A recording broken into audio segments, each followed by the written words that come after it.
오늘 말씀은 누가복음 21장 5절에서 36절까지 함께 보겠습니다.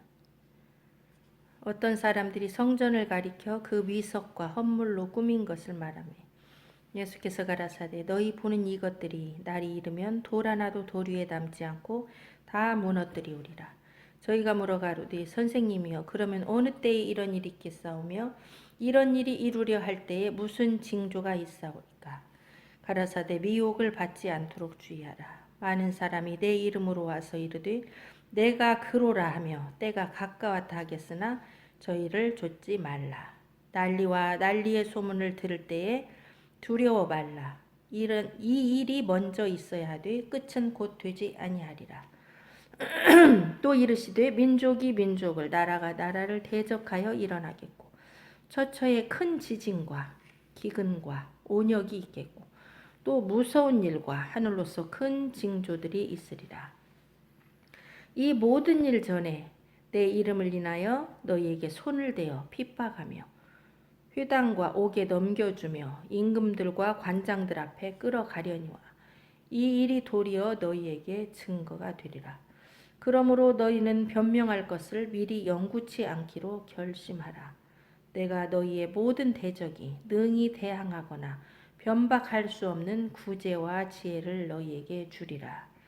심지어 부모와 형제와 친척과 벗이 너희를 넘겨주어 너희 중에 몇을 죽이게 하겠고 또 너희가 내 이름을 인하여 모든 사람에게 미움을 받을 것이나 너희 머리털 하나도 상치 아니하리라. 너희의 인내로 너희 영혼을 얻으리라. 너희가 예루살렘이 군대에 에워싸이는 것을 보거든 그 멸망이 가까운 줄을 알라. 그때에 유대에 있는 자들은 산으로 도망할지며 성내에 있는 자들은 나갈지며 촌에 있는 자들은 그리로 들어가지 말지어다. 이 날들은 기록된 모든 것을 이루는 형벌의 날이니라. 그날에는 아이 벤 자들과 젖먹이는 자들에게 화가 있으리니 이는 땅에 큰 환난과 이 백성에게 진노가 있겠음이로다. 저희가 칼날에 죽임을 당하며 모든 이방에 사로잡혀 가겠고 예루살렘은 이방인의 때가 차기까지 이방인들에게 밟히리라. 1월 성신에는 징조가 있겠고 땅에서는 민족들이 바다와 파도의 우는 소리를 인하여 혼란한 중에 곤고하리라. 사람들이 세상에 임할 일을 생각하고 무서워함으로 기절하리니 이는 하늘의 권능들이 흔들리겠습니다. 그때 사람들이 인자가 구름을 타고 능력과 큰 영광으로 오는 것을 보리라. 이런 일이 되기를 시작하거든 일어나 머리를 들라. 너희 구속이 가까웠느니라 하시더라.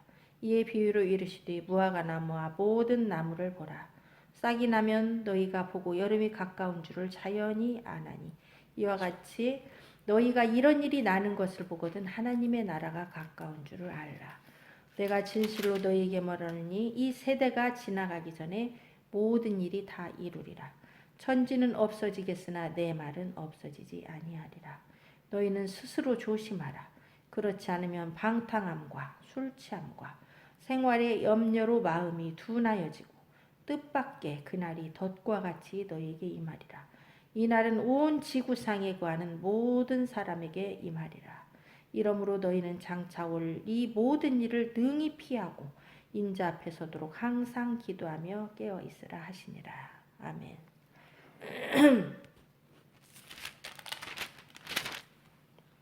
여기 5절부터 어떤 사람들이 성전을 가리켜 그 미석과 헌물로 꾸민 것을 말하며 여기 어떤 사람들이라고 하지만 마태복음 24장에서는 제자들이 한 말이에요. 제자들이 성전을 가리키면서 이 성전이 얼마나 아름다운지 예수님한테 자랑을 합니다. 이 성전 보세요. 이 얼마나 아름다운 돌로 꾸몄습니까? 막 금으로 칠을 해놓고 어마어마하게 튼튼하고 예쁘고 아름답고 사람들이 보면은 정말 감탄이 나올 정도로 아름다운 성전이었어요. 예루살렘 성전이. 46년 동안 헤롯 대왕이 지은 어마어마한 성전입니다. 그런데 예수님께서는 뭐라고 말씀하십니까? 이렇게 자랑하는 제자들 앞에서 이 성전을 자랑하는데 예수님은 너희 보는 이것들이 이 위석과 헌물로 꾸민 이 예루살렘 성전이 날이 이르면 돌 하나도 돌 위에 남지 않고 다 무너뜨리우리라고 말씀하십니다. 실제로 이 예루살렘 성전, 예수님이 이 말씀하신 지 40년도 채 되기 전에 실제로 무너졌어요. 헤롯 성전, 헤롯이 지어준 예루살렘 성전은 AD 70년 로마의 티투스 장군에 의해서 완전히 무너져 내렸습니다. 예수님이 말한 지 불과 40년이 지나기 전에 이 일이 완전히 이루어진 거예요. 그러나 여기서 보면은 단순히 AD 70년에 무너진 성전을 말하는 게 아니에요. 왜 그러냐면 7절에 보면 저희가 물어가로되 선생님이여 그러면 어느 때에 이런 일이 있겠사오며 이런 일이 이루려 할 때에 무슨 징조가 있사오리까 그랬어요. 그런데 마태복음 24장에 보면은 그 내용이 어떻게 나오냐면은 마태복음 24장 볼게요. 마태복음 24장 3절은 그렇게 나옵니다. 예수께서 감람산 위에 앉으셨을 때에 제자들이 종용이 와서 가로되 우리에게 이르소서 어느 때에 이런 일이 있겠사오며 어느 때에 이런 일이 있겠냐고 물었죠. 같은 여기 내용하고 지금 6절하고 7절하고 누가복음 7절하고 비교해서 봅니다. 어느 때 이런 일이 있겠사오며 또 주의 임하심과 세상 끝에는 무슨 징조가 있사오리까. AD 70년에 무너진 성전뿐만 아니고 이건 세상 끝에서도 똑같이 성전이 무너지는 일이 생긴다는 거예요. 그래서 지금 그때 무너진 성전을 지금 지으려고 또 건축하려고 하고 있어요. 이 하나님의 말씀은요, 역사가 반복이 됩니다. 이 언어의 이중적 의미예요. 예수님의 예언도 이중적으로 해놓은 거예요. AD 70년에 무너질 성전과 앞으로 제3성전, 예루살렘에 지금 준비하고 있는 그 성전도 무너진다는 것을 동시에 말하고 있는 거예요. 그것은 주의 임하심과 세상 끝에 대한 징조를 지금 묻고 있습니다.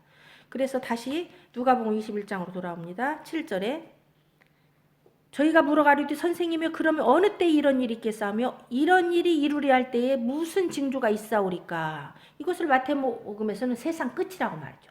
세상 끝날 주님이 임하기 전 주님의 임하실 때 여기는 그냥 이런 일이 이루려 할 때였지만 마태복음 24장 3절에는 더 정확히 되어 있죠. 세상 끝에 주님의 임하실 때 징조를 말하고 있는 것입니다. 자, 그러면 8절에 무슨 징조가 있겠는가? 주님의 임하시기 전에 세상 끝에 이 성전이 또 한 번 무너질 텐데 그때 무슨 징조가 있사오리까? 예수님이 이제 그 징조에 대해서 8절부터 자세히 말씀하고 계십니다. 가라사대 미혹을 받지 않도록 주의하라. 가장 첫 번째 나오는 징조가 미혹입니다. 미혹. 미혹은 뭐예요? 아름다운 말로 사람을 유혹해서 멸망에 빠지도록 나를 유혹하는 거예요. 시험하고. 그런데 이게 왜 미혹이에요? 그럴듯하고 사람들이 알아차리지 못하게 사람을 유혹하는 거예요. 좋은 의미가 아니죠. 미혹이라는 것은. 그래서 내가 혼돈이 일어나고 여기서 흔들리고 거기에 빠져들어가는 걸 말이에요. 그런데 주님의 임하심과 세상 끝에 일어날 징조 중에 가장 처음에 주님이 말씀하신 게 이 미혹이라는 거예요. 미혹을 받지 않도록 주의하라. 조심하라. 아주 신경 쓰고 신경을 곤두세우고 이 미혹을 우리가 조심해야 된다는 거예요. 그 미혹이라는 게 뭘까? 그러면 바로 나오죠. 많은 사람이 내 이름으로 와서 이르되 내가 그로라 하며 때가 가까웠다 이렇게 말한다는 거예요. 요한일서에 보면요. 적그리스도들이 많이 일어났다고 말이에요. 자, 예수님이 아닌 어떤 사람이 내가 그리스도라 하면 그는 적그리스도예요. 이 세상에는 이미 적그리스도들이 많이 일어났습니다. 대한민국에만 해도 재림 예수다 메시아다 하는 사람이 300명이 넘어요. 그럼 여기서도 많은 사람이라고 그래요. 이 적그리스도들이 많이 일어납니다.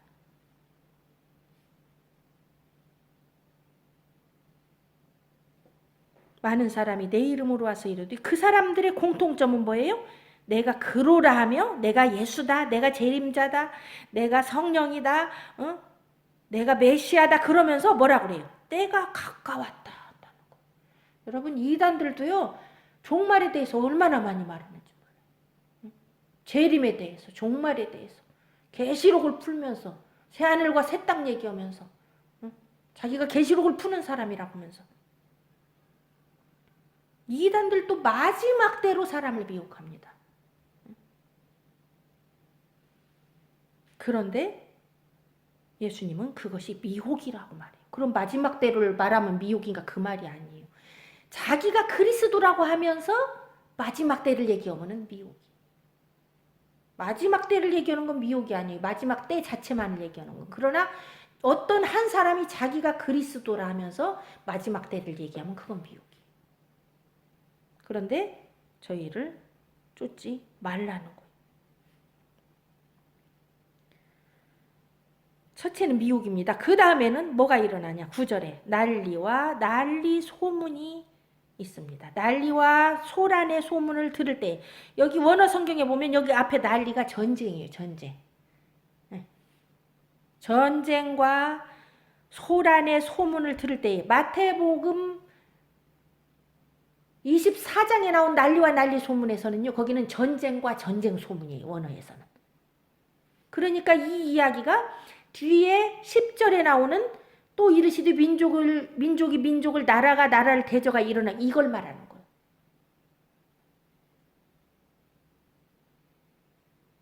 전쟁과 난리의 소문.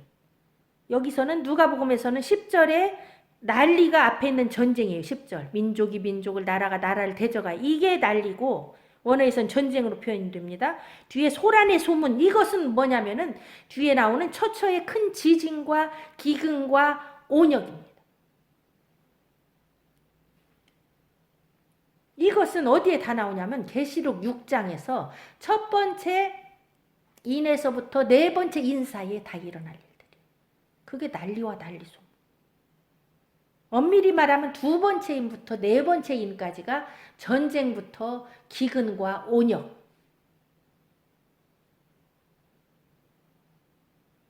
사분의 1의 권세로도 사람을 죽이는 그 난리들을 말합니다.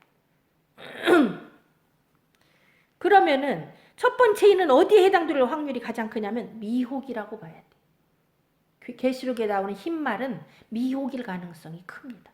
왜? 가장 먼저 나오는 마지막 때 일어날 징조 중.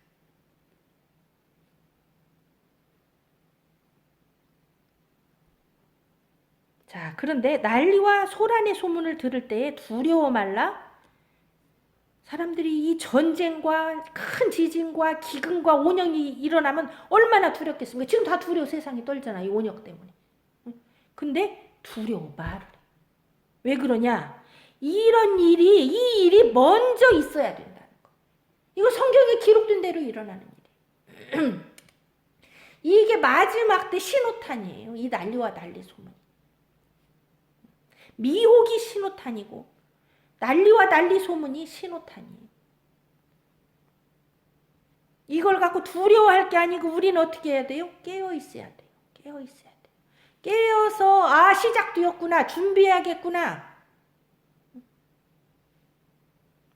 그런데 이 일이 먼저 있어야 되는데 끝은 곧 되지 아니하리라. 바로 끝나는 게 아니라는 거예요. 그럼 끝이 뭐예요? 끝이라는 게 도대체 뭘까요? 끝은 주님의 강림하심을 말해요. 주님의 이 땅에 재림하시는 걸 말해요. 이 난리와 소란의 소문이 있다고 주님이 바로 재림하는 게 아니라는 거예요. 또 이루어질 일이 있다는 거예요. 마태복음 24장 6절에서도 그 말이 나오죠. 난리와 난리 소문을 듣겠으나 끝은 아직 아니니라 그렇게 나오죠. 한번 볼까요? 마태복음 24장 6절. 난리와 난리 소문을 듣겠으나 너희는 삼가 두려워 말라. 여기도 두려워 말라 그러죠.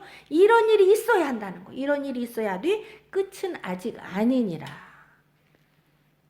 그러면 언제가 끝이냐? 마태복음 24장에는 그 끝에 대해서 얘기하죠. 14절.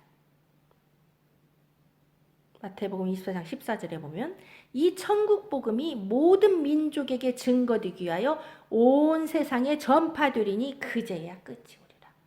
이 끝을 말하는 거예요. 그러면은 이 난리와 난리 소문이 일어나고 어떤 일이 있으면서 이 복음이 전파될까요? 그것을 우리가 이 본문에서 봐야 돼요.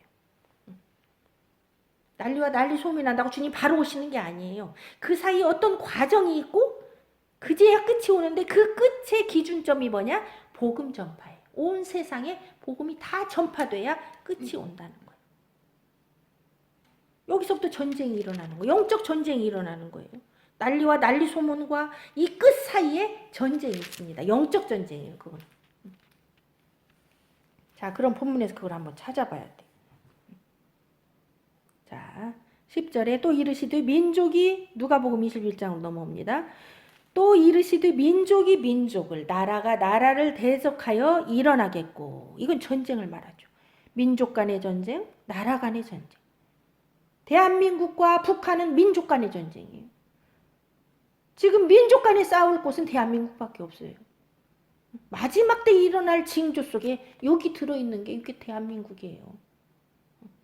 어떻게 뭐 그렇게까지 해석하냐. 아니 민족과 나라를 여기서 구분해서 해놨잖아요. 민족 간에 통일 안 된 데가 여기 한반도밖에 없어요. 독일은 이미 통일돼버렸고. 처체의 큰 지진과 어마어마한 빅1 지진 중에서도 9.0 넘는 우리가 상상할 수 없는 9 이상의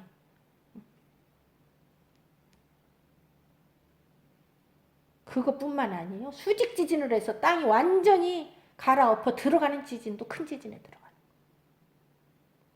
기근, 경제 공황이 오고 한 데나리움 장정 하루 품삯으로 보리 석쇠나 밀 한 뒤밖에 살 수 없는 그런 경제 공황, 기근이 온다는 거. 그 다음에 온역, 이건 세계적인 처처니까 곳곳에 온역이 있겠고 팬데믹 현상을 뭐 지금 팬데믹이죠 이게. 코로나도 팬데믹의 온역 속에 들어가는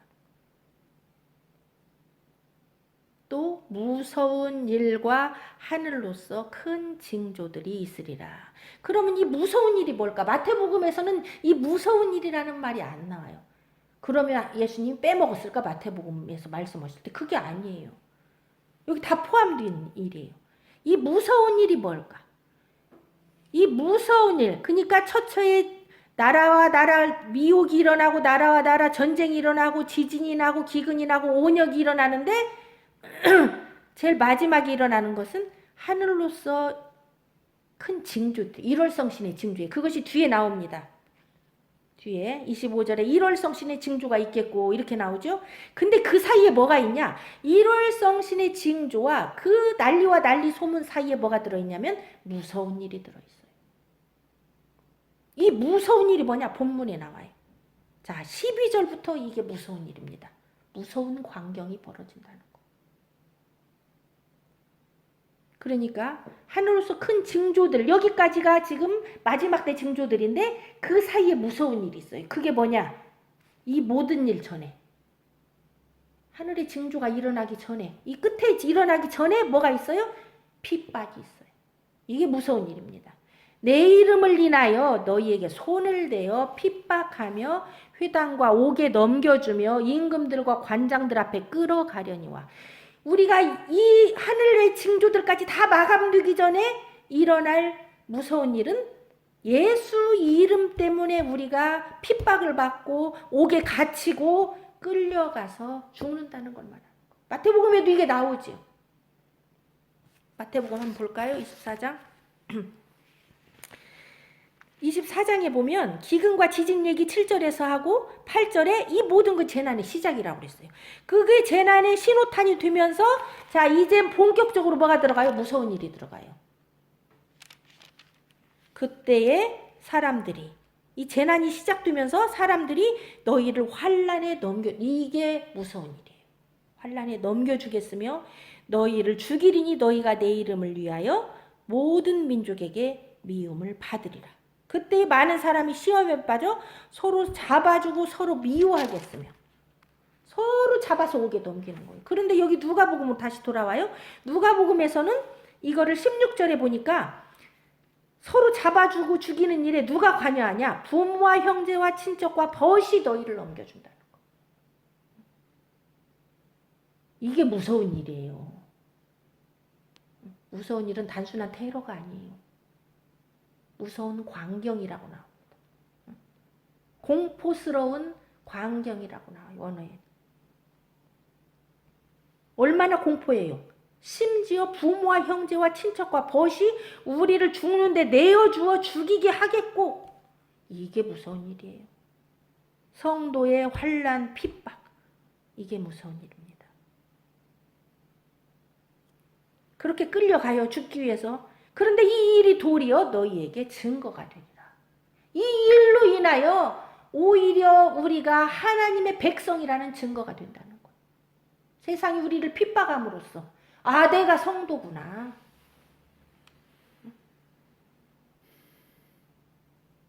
내가 알곡이라는 증거예요, 그게. 내가 핍박이 넘겨질 때 내가 알곡이라는 증거.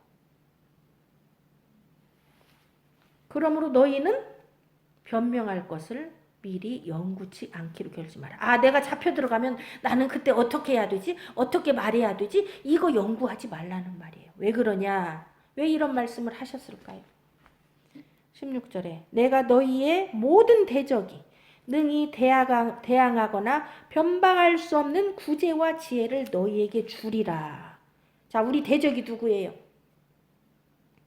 여기 무서운 일에는요, 지금 성도가 잡혀간다고 그랬는데 그러려면 누가 출연을 해야 돼요? 그 설명이요, 뒤에 나와요. 이 성경은 자꾸 뒤에서 연결시켜서 뽑아 올려야 돼. 뒤에 20절부터 나와요, 그것이. 먼저 적그리스도가 출현을 합니다. 예루살렘이 둘러싸이고 그 예루살렘에 적그리스도가 앉아서 많은 사람을 죽이는 게 이게 무서운 일이에요. 그것이 성도의 환난이에요. 자, 그러면 이것을 우리가 어떻게 알 수 있느냐? 데살로니가 후서 2장을 봐야 돼요. 데살로니가 후서 2장. 다음 주에는 데살로니가 후서 2장 전체를 말씀할 거예요. 그런데 오늘은 앞에 부분 누가복음 21장과 마태복음 24장과 연결되는 분이 데살로니가 후서 2장이에요. 그런데 앞에 1절에서 3절까지만 오늘은 살짝 맛보기로 보도록 하겠습니다. 왜 이 무서운 일이 이 적그리스도의 출현인가? 왜 성도의 환난은 그냥 오는 게 아니에요. 적그리스도가 출현해서 성도를 죽이기 때문에 먼저 적그리스도가 출현해야 돼요. 그 다음에 성도의 핍박, 이게 무서운 일이에요. 자, 데살로니가 후서 2장 1절에서 3절 보겠습니다.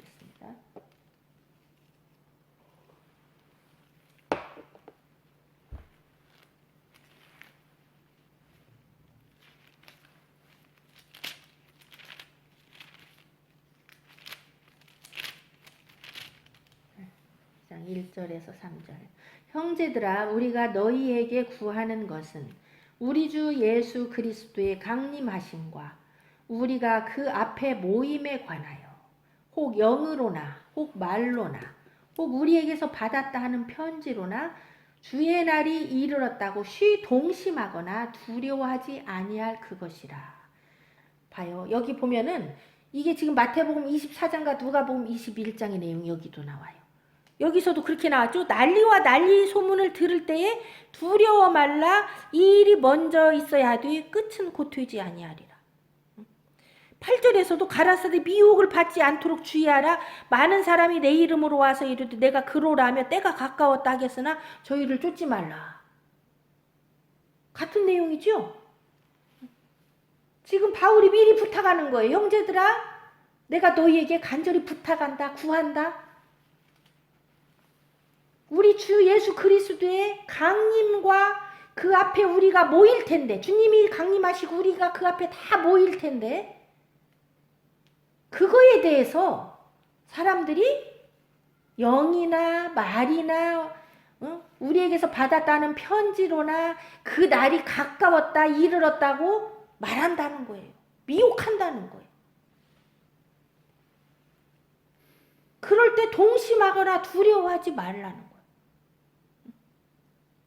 분별을 하라는 거예요. 사람들이 영으로나 혹 말로나, 이 말은 뭐예요? 내가 환상을 보았어, 계시를 받았어, 이 영으로, 영적인 거로 받았다는 거예요. 주님이 나타나서 말했어. 나 계시 받았어, 환상을 봤는데 주님이 언제 오신대? 그렇게 사람을 미혹하는 거예요. 이단들이 몇 월 며칠 날 온다. 말로나 음성 들었어. 또 여기서 보면 우리에게서 바울이 편지 보냈는데, 그 당시로는 그렇죠. 바울이 편지 보냈는데 거짓말로 그러는 거예요. 주님이 언제 오신대? 이렇게 지어내는 거예요. 그럴 때 동심하거나 두려워하는 게 이게 미혹당하는 거예요. 먼저 미혹이 와요. 미혹이. 그리스도들이 많이 나타난다. 적그리스도들이 많이 나타나서 영이나 말로나 가짜 편지로 사람을 미혹시키는 일이 먼저 일어난다는 거예요. 3절에 누가 아무렇게 하여도 너희가 미혹하지 말라. 여기서 미혹되면 안 된다는 거예요. 보았네, 들었네, 계시 음성을 들었네. 여기에 미혹되면 안 됩니다. 자, 미혹되지 말고 우리는 분별을 해야 되는데, 그래서 시기와 그 시기와 징조를 알려주신 거예요. 자, 여기 바울이 말한 징조가 나와요. 이거는 이 바울이 3절에서 말한 이 데살로니가후서 2장 3절에서 말한 이것은요, 마태복음 24장과 누가복음 21장을 압축해서 해놓은 거예요. 너희가 미혹하지 말라. 먼저, 자, 주님이 강림하시기 전보다 먼저 나타날 일이 배도라는 거예요. 배도. 배도하는 일이 있고, 그 다음에 저 불법의 사람, 곧 멸망의 아들, 이 멸망의 아들이 마지막 때 나타날 적그리스도입니다. 자기를 하나님이라 칭하고 예수 그리스도를 대적하여 일어나는 자, 그게 적그리스도예요. 멸망의 아들, 멸망받을 자. 멸망의 아들이 나타나기 전에는 주님이 강림하지 않는다는 거예요. 우리가 휴거받지 않는다는 거예요. 그 멸망의 아들이 먼저 나타나야 된다는 거예요. 그런데 그 전에 뭐가 일어나요? 가장 먼저는 배도가 일어나요. 배도는 언제 일어납니까? 미혹할 때 일어나요. 그래서 그 마태복음에도 거짓 선지자들이 많이 일어나서 미혹한다고 나옵니다. 미혹할 때 그 미혹에 넘어가면 배도하고 저 불법의 사람 멸망의 아들에게 경배하는 사건이 벌어나요. 거기서 경배하지 않으면 죽입니다. 이게 무서운 일이에요. 환난과 핍박이에요. 다 연결되는 내용이죠. 다시 본문으로 돌아옵니다. 누가복음 21장. 자, 그러니까 11절에 무서운 일과 하늘로서 큰 징조들이 있다고 그러는데, 이 무서운 일은 먼저 적그리스도가 나타나서 거기에 경배하게 하고 경배하지 않는 자는 회당과 옥에 넘겨주고 죽이게 하는 사건이, 이게 합해져서 무서운 일이에요. 뭔 말인가 이해되시죠? 이해 안 되시는 분들은 이 마태복음 24장, 누가복음 21장, 데살로니가후서 2장을 자세히 읽어보셔야 돼. 이 성경 전체에 다 이런 내용이 나와요. 사실은 우리가 평소에 관심이 없어서 이걸 모르는 거예요. 그런데 여기 본문에 보면 오히려 우리가 이렇게 옥에 넘겨지고 죽임에 끌려갈 때 이 일이 우리에게 도리어 증거가 된다는 거예요. 내가 하나님의 자녀라는 증거, 알곡이라는 증거, 구원받았다는 증거가 된다는 거예요. 그런데 우리 보고 변명하지 말라는 거예요. 변명할 것을 미리 영구치 않기로 결심하라. 이 말은 뭐예요? 걱정하지 마라. 왜 그래요? 15절에 내가 너희의 모든 대적, 이 대적이 누구예요? 적그리스도의 세력이에요. 거짓 선지자와 적그리스도의 세력이 연합돼서 성도를 핍박하게 되는데, 그 대적들 앞에서 우리가 무슨 말 할지 미리 연구 안 해도 성령께서 우리에게 대적할 말을 주신다는 거예요. 그들이 우리를 대항하거나 변박할 수 없을 만큼의 구제, 이 구제는 구변, 언변을 말하는 거예요. 내 입에 말을 주시겠다는 거예요. 내 입술에 성령께서 말씀을 주시겠다는 거예요. 그러면 말씀으로 이기게 하신다는 거예요.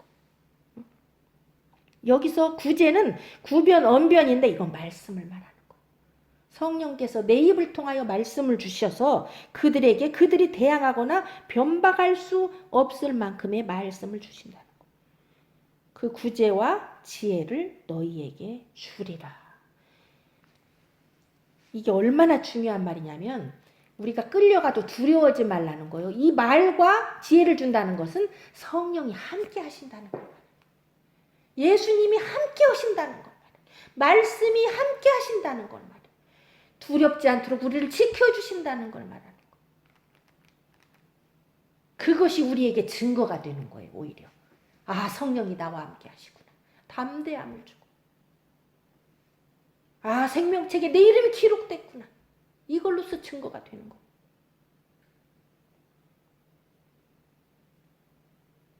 심지어 부모와 형제와 친척과 벗이 너희를 넘겨주어 너희 중에 몇을 죽이게 하겠고. 잡혀가는 사람이 있고 도망가는 사람도 있고 몇은 죽겠죠. 잡혀가면 죽어요. 이게 무서운 광경이에요. 가족이 넘겨준다. 이게 더 처참하고 무서운 광경. 얼마나 무서운 일이에요. 가족이 날 넘겨줄 때 그 나를 넘겨준 그 가족은 구원에 참여하지 못하는 거예요. 그가 나를 넘겨줌으로 그는 멸망으로 들어간다는 증거가 되고 나는 잡혀감으로 구원받는다는 증거가 되는 거예요. 이게 얼마나 가족 간의 아픔이에요.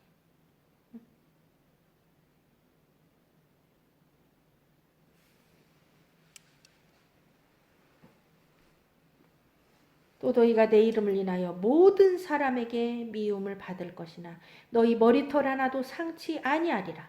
너희의 인내로 너희 영혼을 얻으리라. 여기서 머리털 하나도 상치 않다는 것은 그들이 나를 어떻게 할 수 없다는 걸 말이에요. 나를 하나님이 보호하고 그들의 어떤 고난, 그들이 주는 어떤 핍박도 내가 배도하는데 영향을 못 끼친다는 걸 말합니다. 이것은 내가 고통을 안 당한다는 말이 아니에요. 내가 설사 죽는다 할지라도 사망이나 헐벗음이나 적신이나 칼도 그리스도 예수의 사랑에서 나를 끊을 수 없느니라 그 의미예요. 머리털 하나도 상하지 못한다는 거. 나에게 영향력을 못 끼친다는 거예요. 내가 하나님을 배도하도록 하는 그 영향력을 끼치지 못한다는 거예요. 그만큼 나와 하나님의 사랑이 강렬하다는 거예요. 예수 그리스도와 내가 성령과 내가 아버지와 내가 하나가 되어서 끊어낼 수가 없을 만큼 그렇게 강하다는 걸 말하는 거예요. 그래야만 이깁니다. 못 건드는 거예요. 이건 육적인 머리털 얘기하는 게 아니에요. 그것을 뭐가 증명하냐? 19절이 증명해요. 너희의 인내로 너희 영혼을 얻으리라. 이건 영혼에 관한 얘기. 내 영혼을 못 건드린다는 걸 말합니다. 몸은 죽여도 영혼은 능히 죽이지 못하는 그들 앞에, 그 적그리스도 세력과 거짓 선지자의 세력 앞에서 내 영혼을 하나님이 바위 틈에 숨기신다.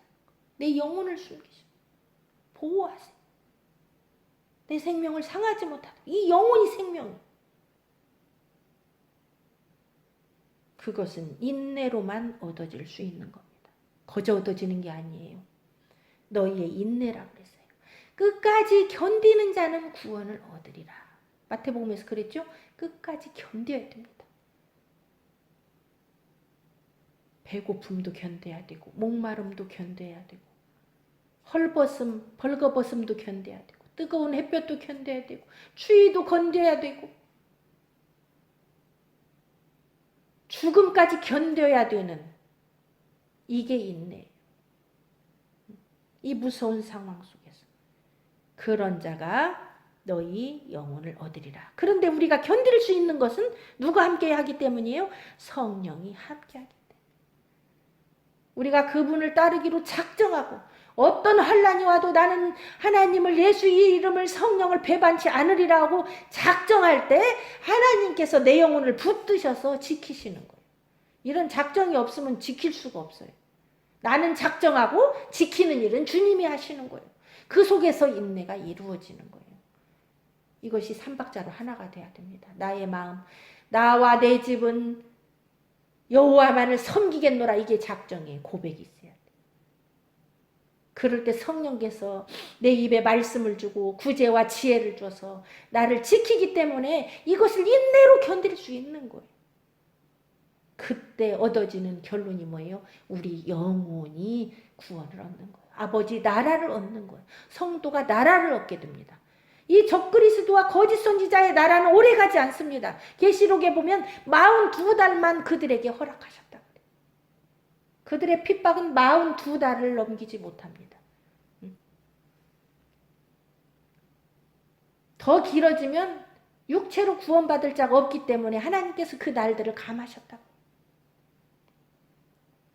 우리는 그 기간 동안 인내가 필요한 거예요. 이 인내로 우리를 시험하시는 거예요. 이건 광야입니다. 광야의 시험이에요. 배고픔, 헐벗음, 목마름, 맹수, 불뱀이 드글거리는 그곳에서 오직 성령에 이끌리는 자만 주님이 바위 밑에 나를 숨기시고 때로는 생수로 먹이시고 만나로 먹이시고. 만나를 먹는다고 해서 배고픔이 없는 건 아니에요. 굶주림이 없는 거 아니에요. 광야입니다. 여전히 배고플 때 있어요. 굶주릴 때 있어요. 그것도 내가 인내하는지 하나님을 원망하고 불평하고 거기에 빠지는지 하나님이 시험하시는 거예요. 광야에 고통이 없으면 시험이 아닙니다. 자, 이런 환란이 누구로 인해서 오냐? 여기 20절에서부터 그 환란 얘기를 하는 거예요. 원인이 여기서 나와요. 너희가 예루살렘이 군대들에게 애워싸이는 것을 보거든 그 멸망이 가까운 줄 알라. 이런 환란 핍박이 오기 전에 먼저 예루살렘이 둘러싸여야 적그리스도가 이 예루살렘을 접수하고 점령해서 거기에 서서 자기가 하나님이라고 하면서 이 성도의 핍박이 무서운 일이 일어나는 거예요.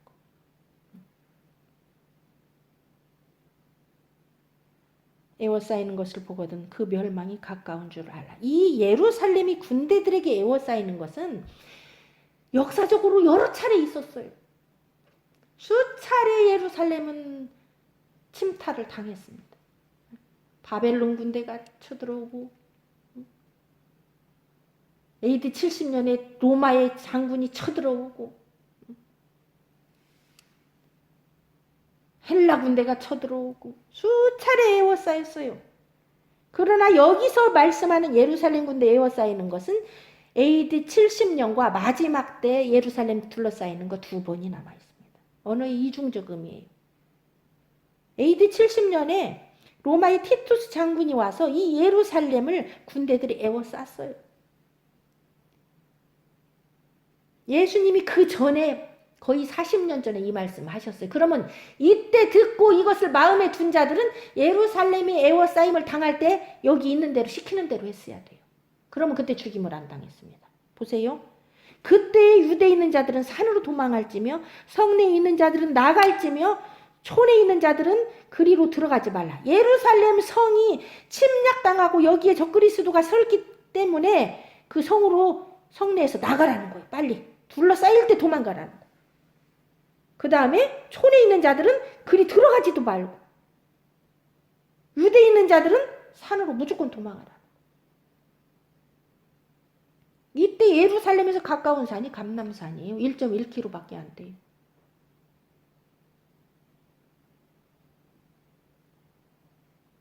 그런데 예수님이 이렇게 말씀하신 걸 안 들은 자는 AD 70년에도 그 예루살렘 성 안에 있다가 참변을 당했어요. 둘러싸여 나중에 나가지도 못하고 완전히 거기서 죽음을 당하고 환난을 당하고. 그런데 이 사건이 언제 또 이루어지냐? 마지막 때 또 이루어집니다. 주님 오시기 직전에 또 일어날 일이에요. 이 직전에 일어날 일이 에스겔서 38장 곡과 마곡의 전쟁에서 나오는 거예요. 마곡 땅에 있는 예루살렘으로 이제 세계의 군대들이 그리 몰려 들어온다는 거예요. 마지막 때는. 왜 그것이 로마 티투스 장군에서 끝난 것이 아니냐? 22절 때문에 그런 거예요. 이 날들은 기록된 모든 것을 이루는 형벌의 날이니라. 기록된 모든 것을 이룬다는 것은 이 말씀이 온전히 이루어지는 마지막 때를 말해요. 마지막 때 주의 강림하기 직전에 일어날 일들. 그래서 이중적 의미예요. 어떻게 보면 이 말은 AD 70년의 일보다는 마지막 모든 기록된 말씀이 완전히 성취되는 마지막 때를 더 의미한다고 봐야 돼. 형벌의 날이다. 주님의 말씀을 드려야 돼요. 그러니까 예루살렘 둘러싸이면 마지막 때도요 산으로 도망해야 돼. 이것이 어디에 나와요? 마태복음 24장에 나오죠. 멸망에 가증한 것이 거룩한 곳에 선 것을 보거든 유대에 있는 자들은 산으로 도망하라. 거룩한 곳으로 이들이 둘러싸여서 적그리스도의 군대가 들어오면 도망해야 된다는 말이야. 안 도망 그 말 안 들으면 죽는다는 거야. 자 23절 그날에는 아이벤 자들과 젖먹이는 자들에게 화가 있으리라. 왜 아이벤 자와 젖먹이는 자에게 화가 있어요? 도망가기가 쉽지 않아요. 아이벤은. 응?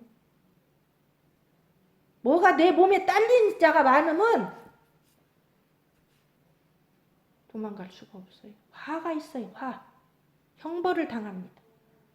왜 그래요? 이는 땅에 큰 환란. 이 큰 환란이 아까 그 무서운 일이에요. 잡아 죽이는 일.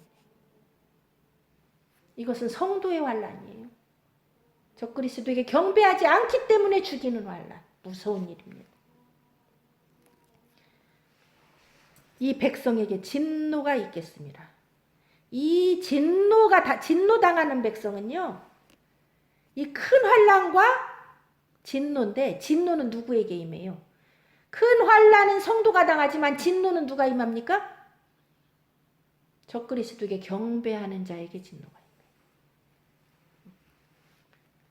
그 성에서 안 떠나고 안 도망가고 거기 앉아서 경배하면 진노가 임하는 거. 하나님의 진노입니다. 이건.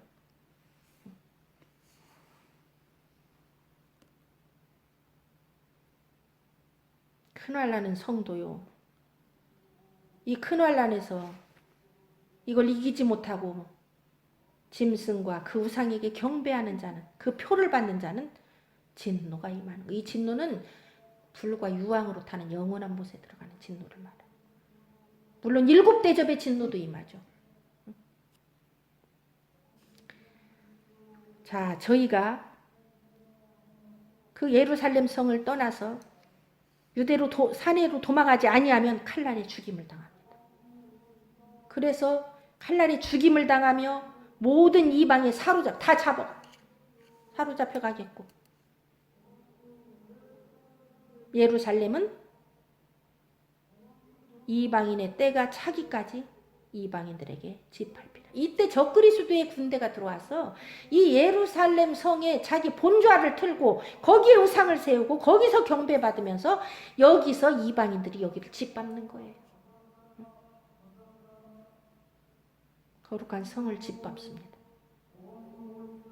본좌가 되는 거예요. 그게 적그리스도의 본거지가 되는 거예요. 이런 환난과 핍박, 적그리스도의 숭배, 이것이 무서운 일이라면 11절에 그 다음 뭐요? 하늘로서 큰 징조들이 있죠. 자, 이 1월 성신의 징조는요. 한 번만 있는 게 아니에요. 계시록에 7인, 7나팔, 7대접 중에서 7인 중에 6번째 인에 1월 성신의 징조가 나옵니다. 그 다음에 나팔 중에서는 4번째 나팔에 해달별의 징조, 1월 성신의 징조가 나오죠. 그 다음에 또 대접에서도 해가 뜨거워져서 불로 사르는 해의 징조가 나오죠. 주님 강림하기 직전에 해달별이 빛을 내지 않고 어두워집니다. 또 이거 복합적인 징조를 말하는 거예요. 이 무서운 일과 하늘로서 온 징조들은 사이사이 겹쳐져 있어요. 어떤 것이 딱 순서로 정해지기는 않지만 그런데 하늘로서 오는 이 1월 성신의 징조가 마지막으로 마무리 장식을 할 때 주님이 오십니다. 어두워져 온 세상. 온 세상이 캄캄할 때에 주님이 재림하십니다. 자, 그 이야기가 이제 뒤에 나옵니다. 25절. 1월 성신에는 징조가 있겠고 땅에서는 민족들이 바다와 파도의 우는 소리를 인하여 혼란한 중에 공고하리라. 여기 1월 성신의 징조도 6번째 인과 4번째 나팔과 마지막 대접이 겹쳐서 함께 해놓은 거예요. 이 1월 성신의 징조가 있으면요, 지진과 쓰나미가 같이 와요. 그래서 바다와 파도의 우는 소리가 나와요. 바다가 뒤집어지고 별이 떨어지면 완전히 지각변동이 일어나는 거예요. 쓰나미로 인해서, 지진으로 인해서 세상이 혼란 중에 공고하리라. 아수라장이 되는 거예요. 바닷물이 넘치고 산으로 바닷물이 밀려오고 별이 떨어지고 해가 어두워지고 달이 피같이 되고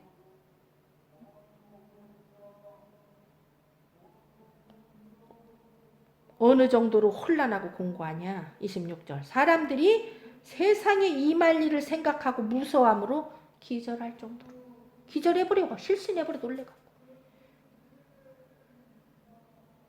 이는 하늘의 권능들이 흔들리겠습니다.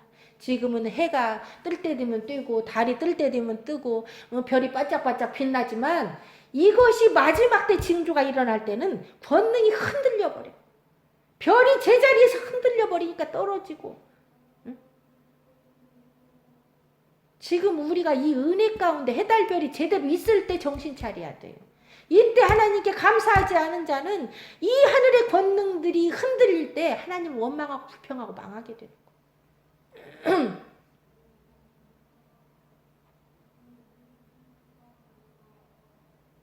주님이 오시기 직전에 1월 성신의 징조로 마무리가 됩니다. 이것은 빛을 내지 아니에요.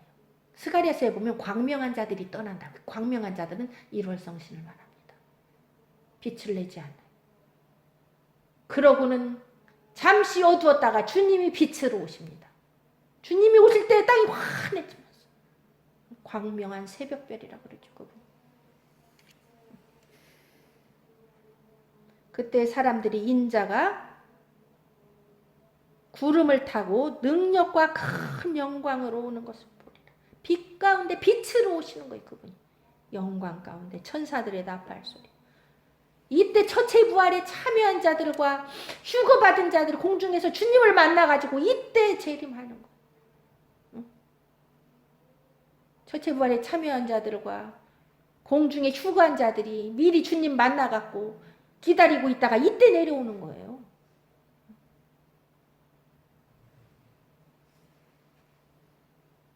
거룩한 자들이. 스가랴서에는 거룩한 자들이 함께 온다고 나오죠. 그리스도에게 붙어있는 자들, 인내로 영혼을 얻은 자들, 끝까지 견딘 자들, 성령에 이끌림 받은 자들, 부모, 자식, 친척에게 넘기움 받은 자들, 죽임당한 자들. 그때 그들이 주님과 함께 성도가 나라를 얻고 내려오는 거예요. 이 세상 나라를 멸하고. 그때 적그리스도의 군대는 주님이 입에 나온 검으로 그들을 완전히 도륙하고 죽이죠. 그래서 적그리스도와 거짓 선지자가 산채로 유황불에 던져지고 천년 왕국이 열립니다. 성도의 나라가 이 땅에서 이루어지는 거예요. 주기도문 내용이 그거예요. 뜻이 하늘에서 이룬 것 같이 땅에서도 이루어지이다. 그것은 뭐냐? 아버지의 나라가 이 땅에 이루어지는 거예요. 그게 1000년 동안 성도가 이 땅에서 왕노릇하는 겁니다. 이런 일이 되기를 시작하거든 일어나 머리를 들라 너희 구속이 가까웠느니라. 여기서 이런 일은요. 앞에 나오는 이야기예요. 미혹과 난리와 난리 소문, 무서운 일, 해달별 징조 일어날 때 우리는 시작이니까 뭐예요? 이런 일이 되기를 시작하는 건 뭐예요? 미혹할 때부터 구속을 바라보고 머리를 들으라는 거예요. 다 끝난 뒤 일월성신 징조 일어날 때 머리 들으면 늦어요. 여기 뭐라고 나와요? 시작하거든요. 이런 일이 되기를 시작하거든. 그러면 여기서 이런 일 시작이 뭐예요? 미혹. 미혹이 일어날 때부터 정신 차리라는 거예요. 가장 처음 징조가 미혹. 이런 일이 되기를 시작하거든. 일어나 머리를 들어야 점점 더 들어야 돼요. 자, 미혹 일어날 때 머리 들어야 되고, 자, 전쟁 일어나면 머리 들어야 되고, 난리와 난리 소문, 기근 일어나면 머리 들어야 되고, 온역이 세상 천재 일어나면 머리 더 들어야 되고, 지진 나면 머리 들어야 되고, 머리 들고 뭐더라고? 오실 주님 맞이할 하늘 소망, 하나님 바라보라고. 우리 구속하러 오신다고. 주님이 우리 구해주러 오시기 때문에 그 오실 주님 바라보고 하늘 쳐다보라고. 땅 쳐다보지 말고. 땅 쳐다보면 망해요. 그때는. 땅 쳐다보고 땅에 거 구하고 땅에서 살으려고 그러면 망하는 거예요. 머리 들고 하늘 쳐다보고 재림할 주님, 구름 타고 오실 주님 바라볼 준비하고 찬송하면서 그분 기다려야 돼요.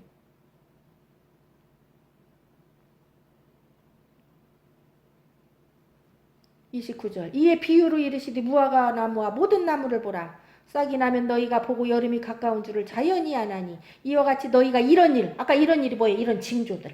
미혹부터 해서 난리와 난리 소문, 무서운 일, 해달별 징조. 하나님의 나라가 가까이 온 줄 갖고 오신다는 거. 아버지 나라를. 머리 들고 구속을 바라봐야 돼요. 아버지 나라가 임할 걸 간절히 소망하고 이제는 이길 준비를 해야 됩니다. 인내할 준비해야 돼요. 인내할 준비는 뭘로 됩니까? 말씀 안에서 성령으로 되는 거예요. 우리 속에 말씀이 없으면 성령이 내 입에 어떻게 언변과 구제와 지혜를 주겠어요? 어떻게 성령이 나를 이끌겠어요? 말씀이 없는데. 여러분 안에 기름 되신 그 말씀, 성령의 기름, 이 말씀을 충만히 채워놓을 때 성령이 그것을 내 입을 통하여 역사하시게 하는 거예요. 오히려 그래서 환난 때요, 성령이 내 입술에 말씀을 주셔서 그때 복음이 더 전파되는 거예요. 환난을 통해서. 알곡은 그때 환난을 통해서 복음을 전파하고 복음이 땅끝까지 전파되는 거예요. 그때 우리는 쭉정이들을 일으켜서 알곡으로 만들어야 돼요. 말씀을 채워주고 양식을 나눠주고.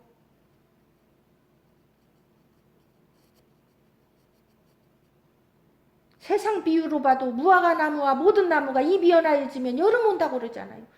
이런 것처럼 이런 징조가 우리에게 곧 여름이 온다, 주님의 때가 온다는 것을 깨달으라는 거예요. 하나님의 나라가 가깝다. 내가 진실로 너에게 말하노니 이 세대가 지나가기 전에 모든 일이 다 이루리라. 이 말은요, 주님이 말한 때부터 이 세대가 지나가기 전이 아니에요. 이런 일이 시작이 됐을 때 그 세대 가기 전에 이게 다 맞춰진다는 거. 곧 된다 그 말이에요. 오래 가지 않는다 그 말이에요. 천지는 없어지겠으나 내 말은 없어지지 아니하리라. 너희는 스스로 조심하라. 그렇지 않으면 방탕함과 술취함과 생활의 염려로 마음이 둔하여지고 뜻밖의 그날이 덫과 같이 너희에게 임하리라. 여러분, 이런 일이 일어날 때 우리는 스스로 조심해야 돼요. 이거 누가 가르친다고 될 일 아니에요. 자기 스스로 깨어 있어야 돼요. 뭐 성령이 강제로 여러분한테 할 것 같으세요? 절대로 강제로 안 하세요. 우리가 스스로 주님 앞에 회개하고 엎드릴 때 주님이 인도하시는 것이지, 내가 가만히 있어도 성령이 알아서 해주겠지, 나 택했으면 해주시겠지, 이런 말 하지 말라고 여기다 스스로라고 해놓은 거예요. 결단하라는 거예요. 네가 스스로 머리 들고 깨어 있으라는 거예요. 자동으로 되는 거 아니에요. 스스로 힘으로 네가 결단하라는 거. 그렇게 하지 않으면, 나 자신을 복종시키지 않으면 방탕하게 된대요. 이 세상에 방탕할 게 얼마나 많습니까?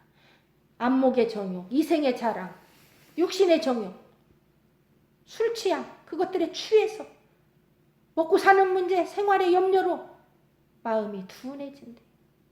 이 마음이 둔해진 게 잠자는 거예요. 잠자는 다섯천에 마음이 둔해진 게. 깨어있는 주님의 신부로서 우리는 마음이 둔해지면 안 돼요. 마음이 민감해야 돼요. 이 마음이 어디에 민감해야 되냐? 징조에 민감해야 돼요. 징조가 일어날 때마다 마음이 막 깨어나야 돼요. 막 벌떡벌떡 일어나야 돼요. 마음이 둔해지면 안 됩니다. 마음이 깨어 있어야 돼요. 그러면 뜻밖의 그날이 우리에게 덫같이 임하지 못해요. 깨어있는 자에게는.